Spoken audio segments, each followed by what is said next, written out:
Hello, all you big, beautiful brains out there. Today, we're going to talk about silence.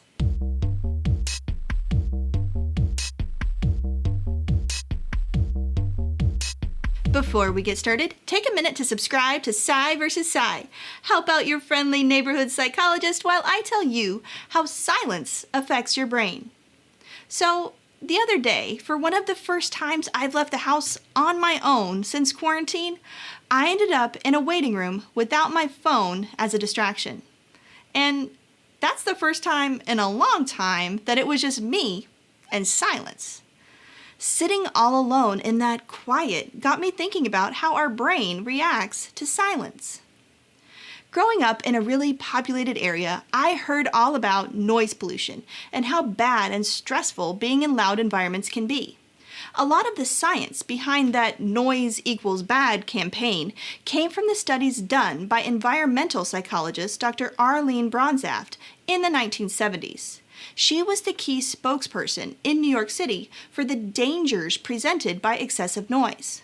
But after Dr. Bronsaft's research, there's really not much research on the topic until we get to 1995, when a study published in Psychological Science looked at the effect of airport noise on children.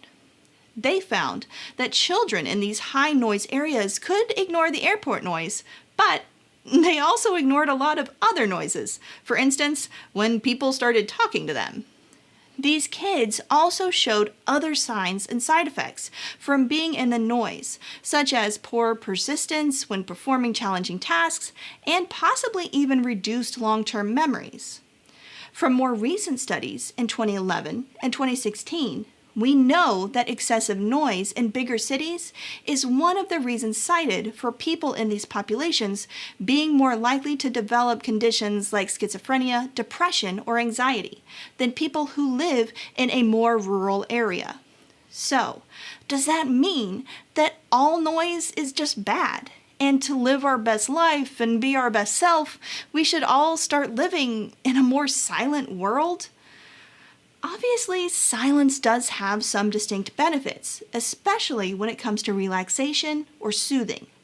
Silence has been found to lower diastolic blood pressure, lower your heart rate, and lower your breathing rate, and to decrease something called cortisol levels. Now, cortisol does a bunch of important things in your body, like helping regulate your metabolism and your blood sugar levels, but one of its main roles is as a stress hormone. You can measure cortisol levels to tell how stressed someone is, for instance in conditions like chronic stress. And being in silence significantly lowers your cortisol levels. Silence may even be better at relaxing us than music specifically designed to help us relax. A 2006 study demonstrated that relaxation levels increased when slow meditative music was interspersed with randomly inserted silences. So, our bodies are definitely calmer during silence. But what about our emotions? Well, there's actually not a lot out there on this, but from personal experience, I know when I was sitting in the silence, I definitely did not enjoy it. And at least one study tells me I'm not the only one.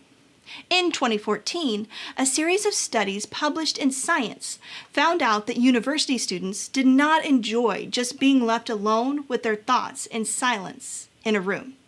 They much preferred being given small tasks, even tasks that were really boring or mundane. The study showed that many of the participants would actually prefer the option of self-administering a mild electric shock rather than being alone with their own thoughts in the silence for 15 minutes. Being alone in that waiting room without my phone was maybe worse than being shocked. It's honestly kind of a toss-up.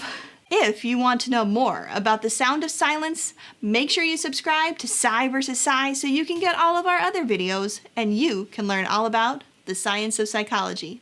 Until next time, keep thinking, and I'll see y'all later. Bye!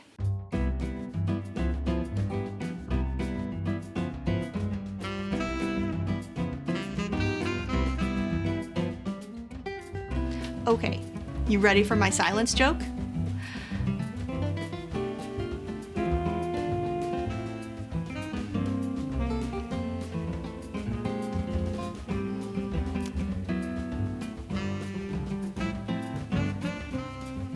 Ba-dum-bum.